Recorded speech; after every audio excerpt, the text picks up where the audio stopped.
3大抗衰老科研中心，其中我们更在基因领域领先业界超过30年的科研成果，不断研发出创新、安全、有效的抗衰老产品。那么接下来我们邀请到的这位贵宾，即将与我们分享 Nu Skin Age Lock 最新科研成果。那么在邀请他出场之前，我们先来看一段他的介绍影片。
掌声欢迎 Nu Skin 集团全球营养补充品研究暨理开发副总裁百里曼博士 ，Let's welcome Dr. Bartlett。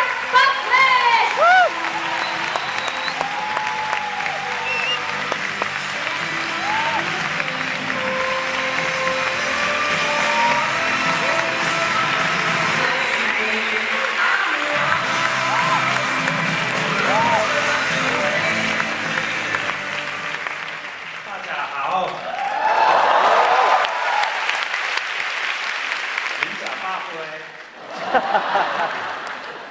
It's really fun to be a scientist at Nu Skin. 在如新担任科学家的工作真的非常有趣。This is such an energetic and a fast-growing company, isn't it? 因为我们的公司充满活力，成长快速，对不对？ In fact, I understand that Greater China is now Nu Skin's biggest market. 事实上呢，我也知道，现在在如新第1名的市场就是大中华区。 Of course, we've always had a strong presence here. We have a lab in Shanghai, a lab in Beijing. 那事实上呢，我们在大中华区、在上海、在北京都有我们的科研中心。 But because the market on this side of the world is so strong, we've had to start to bolster our innovation team right here in China. 而且呢，因为这边的市场实在太有潜力了，使得我们呢要增加我们在这个地区的科研的这个人才。 In fact, we even just hired our new PhD, Dr. Yiping Ren, who is in the audience with us today. 事实上呢，我们刚刚雇佣了一位非常优秀的博士，他叫做宜平，他今天其实就在我们的这个观众席，我们请他站起来。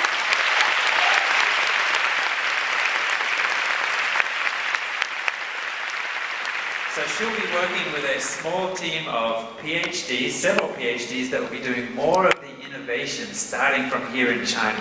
所以呢，宜平跟他的团队，他们会开始做更多的创新的工作，而且呢，会扎根在大中华区。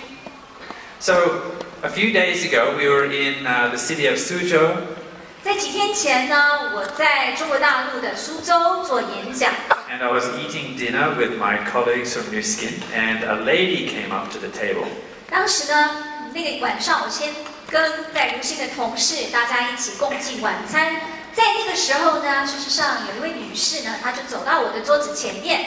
And she was a Nu Skin distributor, and she had some questions that she had to ask me. 她是一位 Nu Skin 的直销商，她说她有一个迫切的问题，一定要问我。 And the question that she asked was, is the Nu Skin science real? 她问的问题是什么呢？她问的是 Nu Skin 的科学是货真价实的吗？ And is this gene expression research that you're doing really going to lead to products that make a difference in our life? 另外，你们现在在强调的基因表达科学，它真的能够开发出会影响到我们生活品质的产品吗？ I think those are the best questions anybody could ask who's a distributor. 事实上，我觉得这是每一位直销商都应该问的问题。Because just like our mission statement says, we want to be a force for good in the world. 因为就像我们如新的使命一样，我们每一个人都希望能够成为这世界上一股善的力量。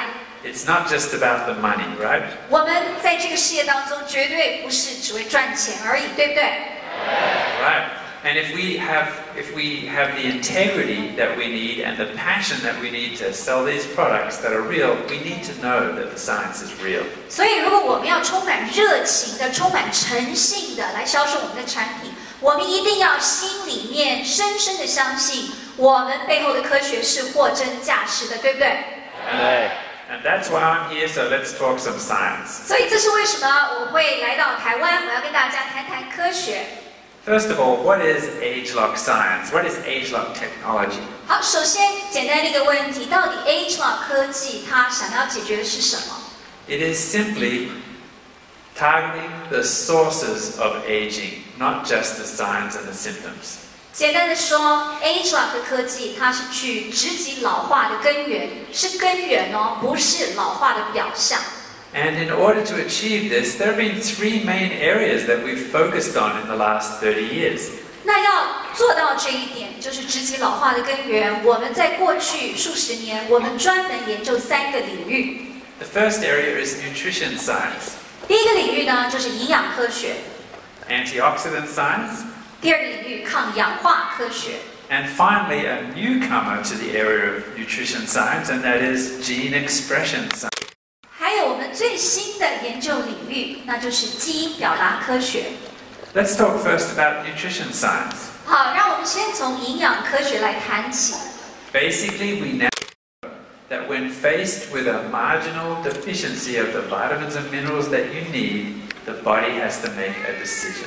我们现在已经清楚地意识到，当我们的身体缺乏某些微量元素的时候，身体就要做出一些重要的抉择。The body must decide with limited nutrients which system of the body it should send those nutrients to. 既然身体它的营养素是有限的，甚至缺乏的，它就要决定把有限的营养素传输身体的哪一个系统。The body does make the decision to send those nutrients to the systems of the body that will keep you alive today.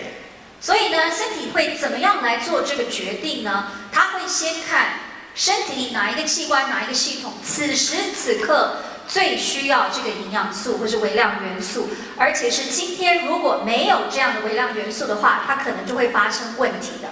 But this will be at the expense of the systems of the body that will keep you healthy in the long term. 可是呢，这是必须要付出代价的，因为它可能会影响到日后你的健康。That's just like if you have to drive a car to work every day, but you don't have quite enough money to run the car. 一个比喻是大家比较容易去理解的。假设我们每天一定要开车才能够去上班，可是呢，我们口袋里的钱是不够的。You'll probably make the decision to spend that money on the gas, but you will have to forego the tune-ups, the oil filter, the air filter, and so on. 你可能会决定，那一定是把钱放在汽油钱上面，但是呢，这也意味着你必须牺牲帮车子做定期的维修，帮它做设备的更新。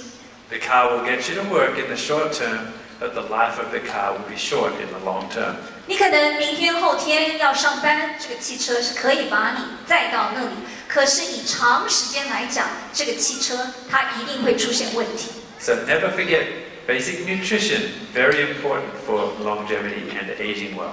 所以呢，我们要了解充分的营养素，它影响到我们的健康，它影响到我们能不能够好好的老化。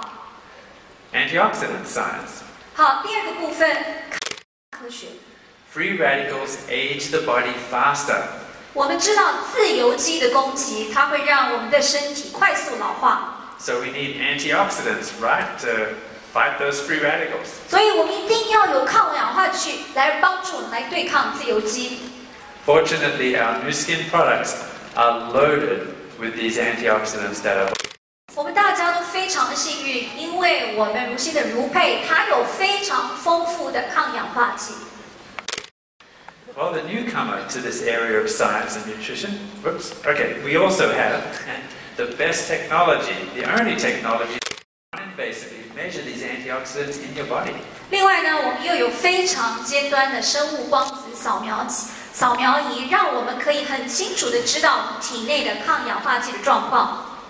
Now, what about this new science, gene expression science? 好，那接下来来看这个领域基因表达的部分。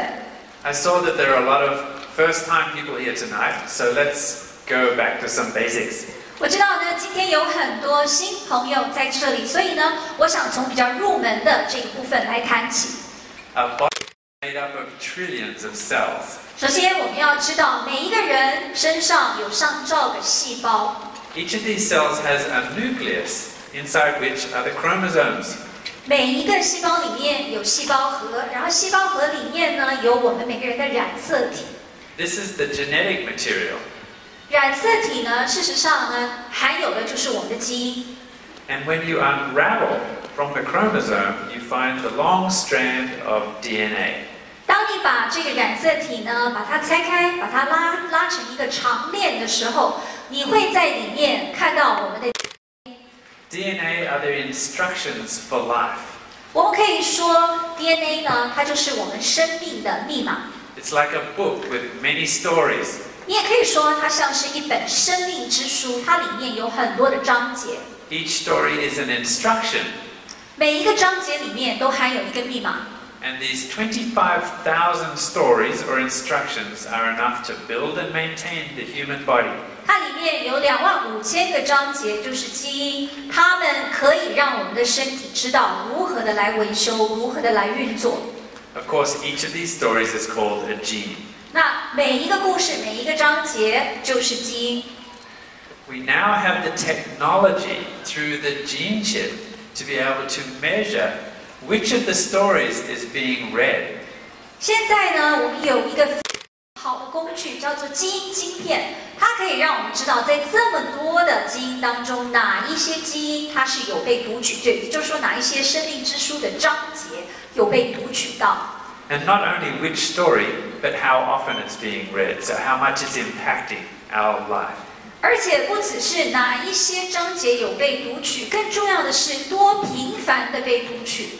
And if you look closely at the center part here, 大家如果看中间的这个部分， you'll see that it uses light to measure all 25,000 genes in a single experiment. 你就会看到我们事实上是用光学来衡量我们体内的25000个基因，了解它的表达程度。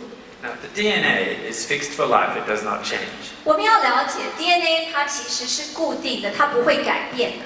But the body can choose to read different stories from the DNA. 但是基因表达它的意思是 DNA 当中哪一些部分是有被读取的，这个部分会改变。That's called gene expression. 这个也就是我们所谓的基因表达科学。And that's how our bodies can adapt to an ever-changing environment. 这也是我们身体呢顺应环境的很棒的一个机制。So, stress can change the level of gene expression and which genes are expressed. 所以呢，压力会影响到我们的基因表达，也会影响到我们读取哪一些章节。Perhaps pollution can change the level and different expression. 也有人认为污染应该也会影响到我们基因它表达的程度。 The foods that you eat change the expression. 你的饮食已经被证实会影响到你的基因它的表达。 But the question has recently been asked, does gene expression change as you age? 但是最近有一个更关键的问题被提出，那就是随着老化，基因表达会不会改变呢？ This is a question that Nuskin asked, and with our colleagues at LifeGen Technology, we discovered the answer. 这个问题是 Nuskin 提出来的，然后我们跟我们的合作伙伴 LifeGen 我们一起来了解，而且我们也发现了答案。 Gene expression changes with aging, so now we can measure aging at the genetic level. 基因表达是会随着老化而改变，而我们现在可以用基因的方式来衡量老化。So, You may ask again, what is age-lock science? 所以可能大家会再问，那 AgeLock 它的平台到底强调的是什么？ Now with the background that I gave you, I can describe it more simply in 2 steps. 那现在我可以用简单的2个步骤，让大家更清楚的知道 AgeLock 平台。 With the gene chip, we can measure genes that change in expression as you age. 透过基因晶片这样的科技，我们可以辨识出哪一些基因它是会跟着老化而改变。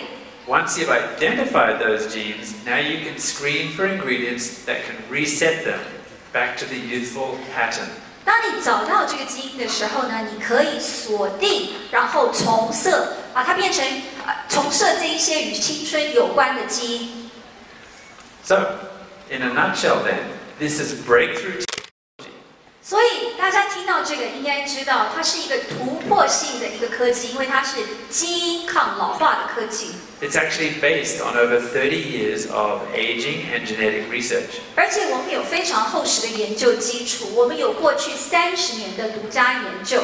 Nu Skin owns the patents to this technology platform. 另外呢，刚刚讲的这一个科技平台，我们拥有它相关的专利。 Again, the steps are to identify and then to screen for ingredients that can reset these identified genes. 我再讲一下我们 AgeLock 平台的步骤：辨识、锁定以及重设青春基因群组。 So this then gives us the opportunity to build a whole new class of anti-aging products. 所以这样的优势真的为我们打造出一个顶级抗老化的产品。 So we have used this technology on skin to identify skin aging and to target it at the source. 大家知道，我们用 AgeLock 平台，事实上呢，已经开发出一些肌肤的保养。 And we've used this technology to identify sources of aging inside. 另外呢，我们也借由这样一个平台，了解到我们的内在需求。 Firstly, we know that energy levels decline as you age. 我们知道，随着老化，人呢往往会觉得，很容易疲累，觉得没有活力。 We identified the genes that are involved in the energy systems of the body that change as you age. 所以呢，我们去寻找在我们身体当中哪一些基因表达是跟我们的活力、跟我们的细胞活力有关。 Then we screen for ingredients that can help shift those genes back to a youthful pattern of expression. 然后呢，我们去锁定相关的成分，重设找到可以让我们基因表达变得比较年轻的方法。 These are heat maps that show gene expression in old and in young. 这里我们看到2个基因热谱，这个2个基因热图谱，一个是年轻时候呢，他的这个人的基因表达，另外一个呢，我们看到是一个比较年迈的长者他的基因表达。 On the left, you see youthful gene expression for energy metabolism.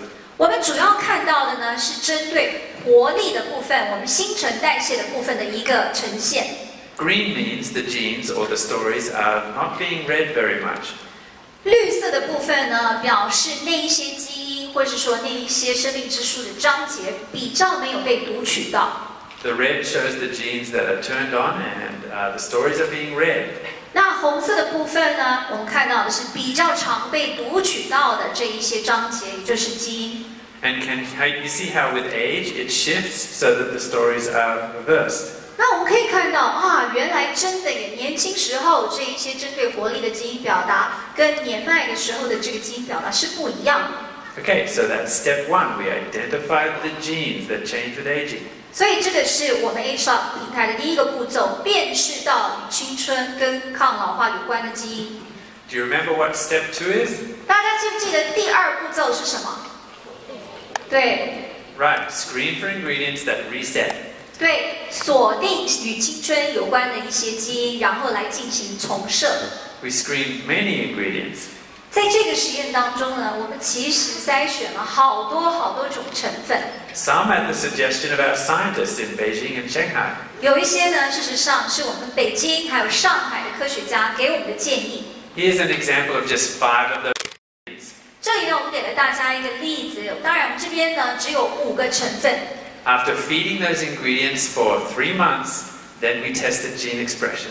所以呢，我们连续把个别的成分连续3个月给年迈的长者，然后在那之后呢，我们来测试他们的基因表达。Remember, at first, these were in old individuals that had gene expression like the pattern on the right there. 大家要记得哦，这5位都是年迈的长者，也表示一开始的时候，他们的基因表达的图应该是跟衰老时基因表达是差不多的。One of these ingredients seemed to have worked very well to change back the pattern of gene expression. 大家如果仔细看的话，你可以看到，哎，有一个成分，它居然比较接近年轻时候的基因表达。Which one was it? 是哪一个呢4。Exactly. 答对了，4。Now we have a close match. That's age technology at its best. 这就可以让我们做一个对照，然后我们知道啊，原来这就是我们 ageLock 科技它巧妙之处。So testing different ingredients in different tissues, we are then able to formulate these ingredients for targeted health products. 所以借由刚刚那样的测试，我们可以在不同的细胞组织当中测试不同的成分，来做我们产品的配方。This is exactly the way we developed R² day and R² night. 这也就是刚刚提到针对活力的部分，我们发展出我们的 R 平方日间跟夜间的产品。So we were able to use the best of our knowledge of nutrition science, antioxidant science, and gene expression science. 所以大家可以看到，在我们 ageLock 产品里面，我们是结合营养学、抗氧化科学，还有基因表达科学，它的重要的发现。To develop a product for aging on the inside. 为的呢，就是能够来对抗细胞它的老化的问题。It targets both energy as well as cellular renewal. 而且它不只是让我们能够觉得活力充沛，它还可以帮助我们的细胞更新。Of course, we want the energy part during the day, right? 大家会不会希望日间的时候活力充沛？ And it turns out that cellular renewal happens at night. 对，所以我们有日间，另外呢还有夜间。夜间是做什么？让你在休息的时候有细胞更新的功能。So in summary then, we've used this technology to look at skin aging and also aging from the inside. 所以我们可以看到，截至目前为止，透过 ageLock 平台，我们已经设计保养品还有内在营养的产品。Can you see what is next? What's our next challenge? 那接下来我们要发展的是哪一类的产品啊？ That's right, body shaping. 对，它跟体重管理有关。 About 2/3 people in the world are not satisfied with their body shape. 事实上呢，这世界上有2/3的人对于自己的身材或是身形是不满意的。 It's a big problem in the world, but here in Taiwan there are at least 10 million people that do. 这是一个举世都一样的一个问题，可是单单在我们台湾，大概就有1000万人，他们其实呢体重是超标的。 So wouldn't it be nice if in a period of 90 days we could change this and see a difference in our body shape? 所以，如果刚刚讲的1000万人，或是对自己身形不满意的人，如果90天以后就可以重启人生，这好不好？棒不棒？ All right, let's look at the science of how we might be able to. 那现在我来为大家解释它背后的科学，怎么样做到90天重启人生。 Now, first of all, before I go on, 不过在我继续进行之前， we live in a very shortcut world, don't we? 我要先跟大家提醒一下，我们今天所处的世界是人人都在找捷径的世界。 Everyone wants the easy way out. 每一个人呢都要走后门，或是想要走捷径。 When it comes to weight management, especially, we just want the pill that does the job. 很多人提到这一个减重的时候呢，他们最在乎的是不是有个万灵丹。 But Nu Skin is not a shortcut company.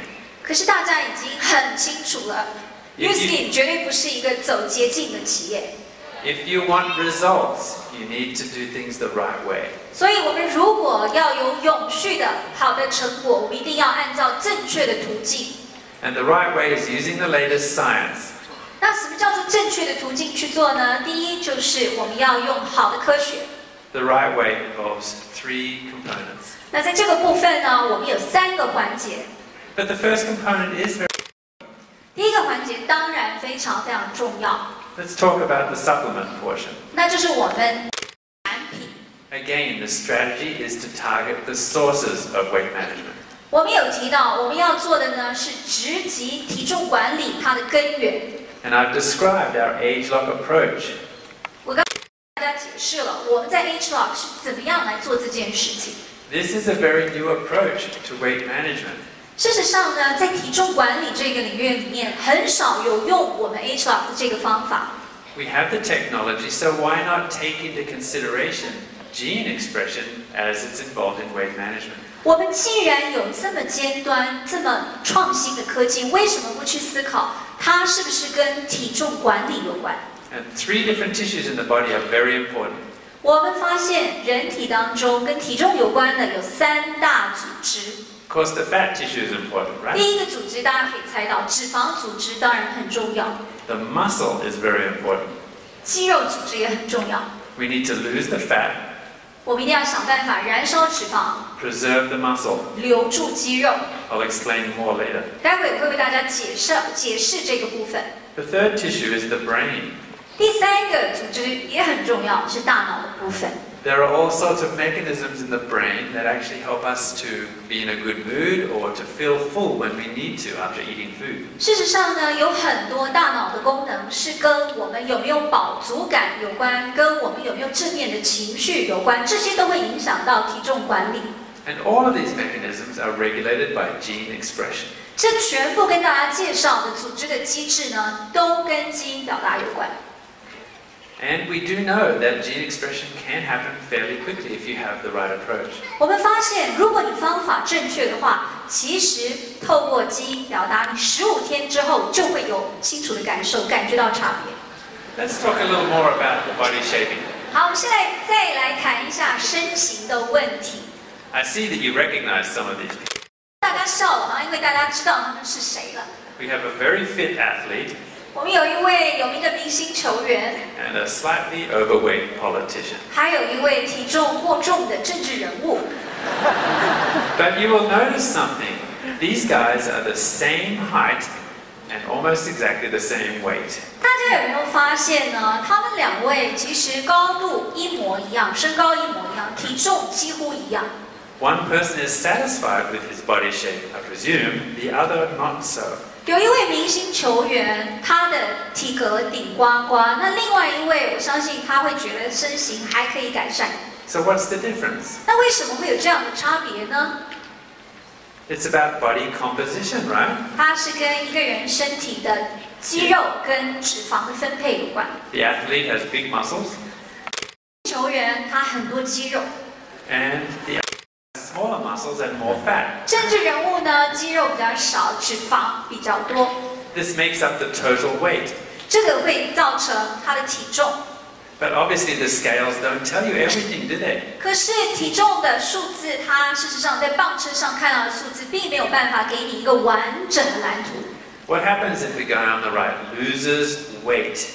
大家想一想，今天假设过重的这一位政治人士，他努力的减重， He'll now weigh less than the athlete, even though he's the same height. 他可能成功的虽然身高跟明星球员一样，可是体重比较轻了。 Is that what he should be doing? 可是大家觉得这会对他身形有差吗？ Let's talk more about it. 好，我们再仔细看看会不会有差。 But the main thing is that you need to now think more about body composition and a little bit less about the absolute weight. 我刚刚要跟大家强调的一个想法是，以后不要只是在看磅秤上的数字，体重的数字并不是最重要的，而是要看你的身上肌肉跟脂肪的分配。 How many men in the audience would like to be in the 17% category? 在座有多少位男性希望有这个人鱼线巧克力腹肌17%的体脂肪？可不可以举手让我看一下？ Yeah, me too. 我也希望。 All right, let's show some more detail here. 好，那我为大家介绍一下它里面的一些细节。 This is a diagram that shows muscle in the middle surrounded by fat. 这里我们看到投影片呢，中间橘色的部分是肌肉，外面白色的部分是脂肪。 So 2 overweight individuals. 有2个人，他们都体重过重。 Now, the guy on the left is going to go on a typical diet. 那左边的这一位呢，他就用减肥法来减肥。 The guy on the left is focused on losing weight, so the bathroom scales show low weight. 我们看到呢，他努力的减肥，然后的确呢，他站到磅秤上面的时候，体重变轻了。Now, before we go any further, do you know what the equation is that everyone tells us for losing weight? 在跟大家继续介绍会发生什么事情之前，我要问大家，你们知不知道传统的减重法通常是什么样的一个公式？ It's calories in 它是热量进， and calories out, 还 right? 有热量出，对不对？ Yeah, and if over a long period of time there's lots of calories coming in, but only a little bit going out, 但是如果呢，你就是热量一直进，然后出的部分做的不够的话， soon we start to see it, right? 你很快就会开始看到这个结果，啤酒肚啊这些，对不对？ Okay, so calories in, that's easy. We eat, that's fun. 热量进大家应该都了解，如果你要减肥，你就要吃少一点嘛，这个都很了解。 How do we get the calories to go out? 那一般这个热量出的部分，人家会建议你做什么 ？exercise。 Exercise. Okay, so exercise. 好，那拼命的运动吧。 How long should we exercise? 那到底一天要运动多久呢？ 1 hour? 1个钟头吗？ Exercise faster. 哇，我们要更努力。 I'm getting tired already. 不过其实光是几分钟就觉得累了， How about half an hour? 那干脆30分钟好了。 All right, so eat less, exercise more. Is that 所以 going 呢 to solve the problem? 我们热量进的部分吃少一点，然后热量出的部分每天拼命的运动30分钟，这样是不是解决问题了呢？ Okay, so the guy has lost weight, 我们的确看到他体重变轻了， but did you notice what happened to the muscle? 可是大家有没有发现，他减轻的同时，肌肉怎么了？ Yeah, it also went down, right? 对，变小了。 Okay, that is probably not a good thing. 所以这不是我们要看到的啊。 Let me explain why. 我来告诉大家为什么不是我们乐见。 So I exercised for half an hour like you told me to. 我刚刚按照你所说的啊，我努力拼命的运动，每天运动30分钟啊， So I lost some calories. 我的确燃烧了热量。 But what about the other 23.5 hours in the day? 可是，一天当中还有另外23.5个钟头啊。 We sometimes forget 我们有的时候会忘记，还有另外23.5个小时。 that most of the calories that go out are actually when we are at rest for the other 23.5 hours of the day. 也就是说，我们如果真正的要做体重管理的话，另外的23.5个小时，我们也需要燃烧热量、燃烧脂肪啊。 And what is burning those calories is the muscle. 大家知道，当你没有在动的时候，什么样的东西在帮你燃烧那些脂肪吗？肌肉组织。 The guy on the left who just did the standard diet has lost a lot of his metabolic engine. 我们看到传统的减肥法会让你瘦，可是也把你新陈代谢的引擎、你的肌肉也瘦掉了。 The amount of calories that he burns while he's just resting has gone way down. 另外呢，因为他的肌肉组织变少了，他在休息的时候几乎没有燃烧脂肪。 Let me show you on the right the correct way. 现在我们来看另外一边 A Talk 正确的方法。 Watch closely the size of the muscle. 好，我们看看肌肉跟脂肪。 Right. That's about redistribution of weight, not losing weight. 这才是正确的，有这个肌肉跟脂肪分配，而且让我们是做好体重管理、身形的雕塑，而不是单纯减重而已。 Don't lose your metabolic engine. You need to keep it. 我们一定要能够维持住我们代谢的头、我们的引擎，我们绝对不希望燃烧掉我们的肌肉。 This is what our TR90 science has focused on as we've developed this program. 事实上，我们 TR90的计划就是针对这一个部分来开发的。 It's about body reshaping, not just losing weight. 我们强调的是身体脂肪跟肌肉的分配、塑身的部分，而不是单单的减轻体重而已。 All right, let's talk about how we need to eat. 好，接下来让我们来谈谈第二个部分，也就是简单有效的饮食方法。 And it really centers around this. Is it possible to keep your muscle while you're on a weight loss, weight management program? 同样的，我们希望借由饮食，我们可以维持住我们的肌肉组织。 The science does confirm that most diets actually cause you to lose both fat and muscle. 我们也从很多的科学文献当中发现，传统的减肥法它会让你燃烧脂肪，同时燃烧肌肉组织。The science also shows us what we can do to maintain the.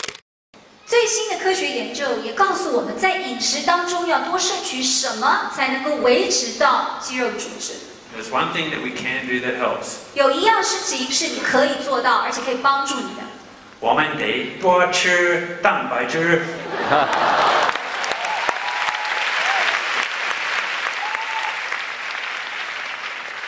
And here's another secret that we found that most people don't realize. 另外呢，还有一个秘诀是很多人不知道。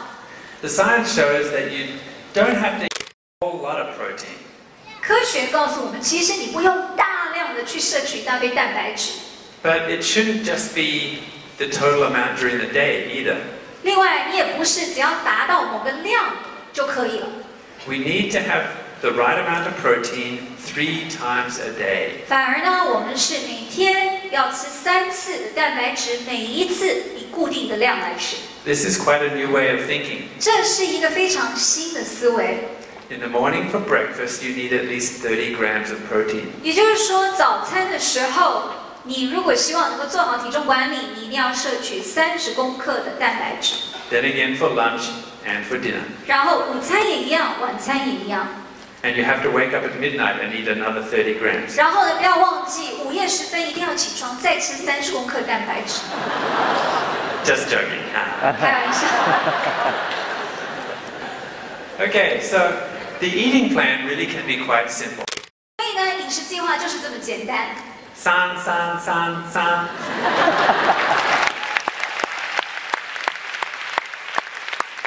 So on the right side, the 2 different groups there are all about protein. 对，我们看到有一边呢有肉类蛋白质、非肉类蛋白质，这就是我们每天所需要的蛋白质。And it's based simply on the palm size. 它的大小很简单，一份是多少？一份就是手掌心的大小， Or the fist, 或者是一个拳头的大小也可以。 which is really good because big people have bigger palms and bigger fists, right? 这个蛮好的，因为其实你如果身材高大呢，你的手掌会比较高、比较大一点。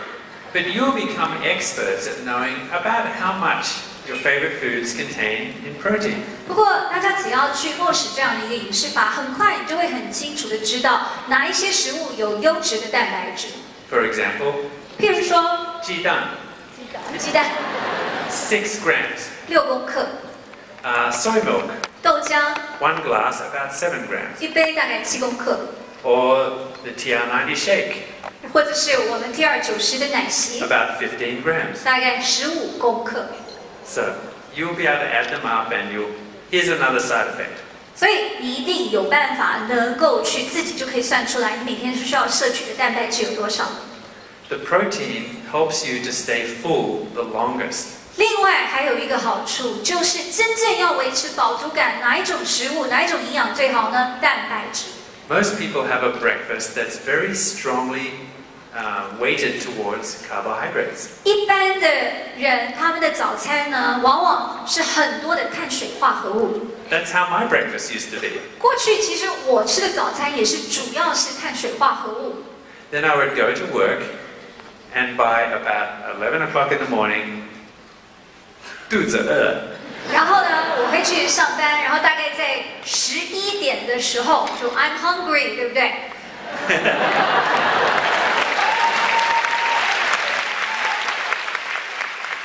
And that's not how you want to feel, because then by 12 o'clock, by lunchtime, you're going to eat more than you should. 可是这不是我们希望有的感觉，因为到了12点、12点半的时候，我们一定会吃的过量。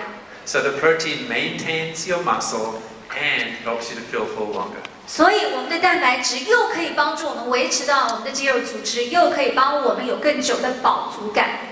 Now the third 3 is vegetables and some fruit, and that's very important to maintain. 另外的一个部分呢，3份蔬菜水果，这个也非常的重要。 And of course, you can still eat some carbohydrates. 另外，当然还是需要有一些碳水化合物的摄取，五谷杂粮。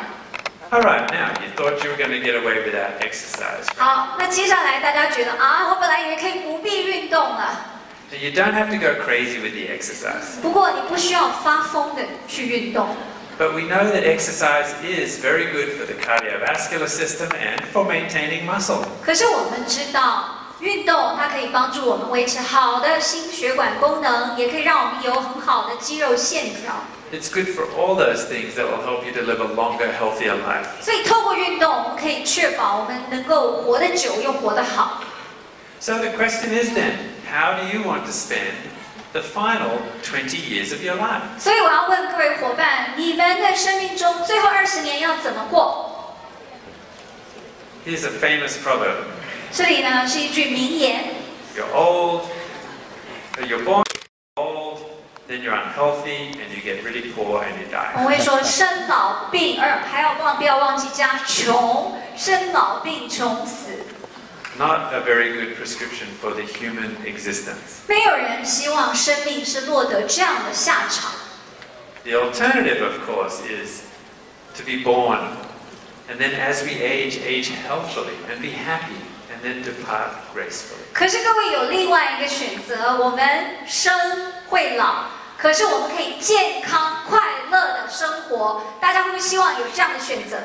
And with a bit of help from New Skin and Age-Lock Science and TR90, we're going to make that happen for you. 而且透过我们的 New Skin， 还有我们的 Age-Lock 平台，当然还有 TR90计划，这绝对不是梦想，这一定会成真。谢谢大家。谢谢大家。再一次感谢罗文教授带给我们这么棒的